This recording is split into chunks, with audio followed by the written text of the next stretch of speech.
The observation platform overlooked the combat training grounds of Station Kepler 442. Instructor Veskar had brought her cubs, young Kryn warriors in their final year of training, to watch the interspecies sparring matches. Educational, she'd said. A chance to see how different species approach combat. Then the humans stepped into the ring. Lieutenant Amy Cooper was unremarkable by human standards. Average height, lean build, nothing that screamed danger. She wore standard training gear and smiled politely at her opponent. A Thoraxian heavy worlder built like a walking tank, with natural armor plating and fists that could dent starship hulls. The match began. What happened next made every cub on the observation deck press against the reinforced glass. Amy didn't meet the Thoraxian strength with strength. She moved like water, like wind, like something that didn't obey the same physical laws as other species. When a Thoraxian threw a punch that would have shattered concrete, she wasn't there. When he tried to grab her, she was already behind him. When he finally managed to catch her arm, she used his own grip as leverage and flipped him onto his back. The Thoraxian outweighed her by 200 pounds. He landed so hard the training mat cracked. Impossible, breathed Thresh, the youngest cub. His eyes were wide, pupils dilated in a mixture of fear and fascination. She's too small, too soft. How is she winning? Instructor Veskar said nothing. She was watching too intently. Amy didn't showboat, didn't pause. The moment the Thoraxian was down, she was on him, joints locked, pressure points engaged, moving with a precision that suggested she knew exactly where every nerve cluster, every vulnerable spot, every weakness existed. The Thoraxian tapped out. Amy helped him up, still smiling. They exchanged respectful nods. She moved to the edge of the mat, grabbed a water bottle. That wasn't fighting, said another cub, Kesare. Her voice was uncertain. That was something else. That was hunting, Veskar corrected quietly. Watch her eyes. They never stop moving. She's tracking everyone in the room. Exits, weapons, threats. Even now, drinking water, she's combat ready. The next opponent entered.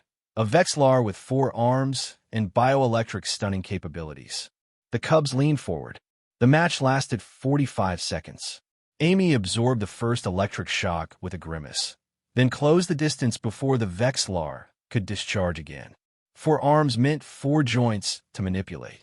She systematically disabled each limb with brutal efficiency, then swept the legs. The Vexlar hit the mat stunned, both electrically and mentally. She's not even breathing hard, Thresh whispered. Why isn't she tired? A third opponent stepped up, then a fourth. Amy moved through them like a force of nature.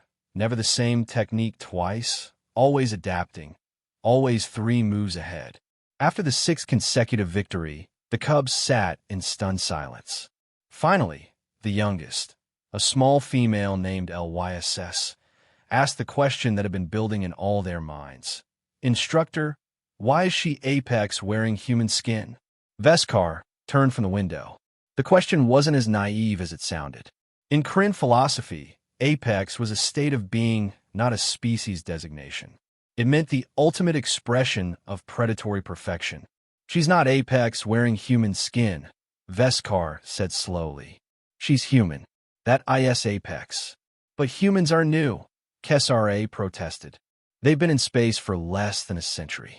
They don't have natural weapons, no armor, no venom. They have something better, Veskar interrupted. They have adaptability. The human down there?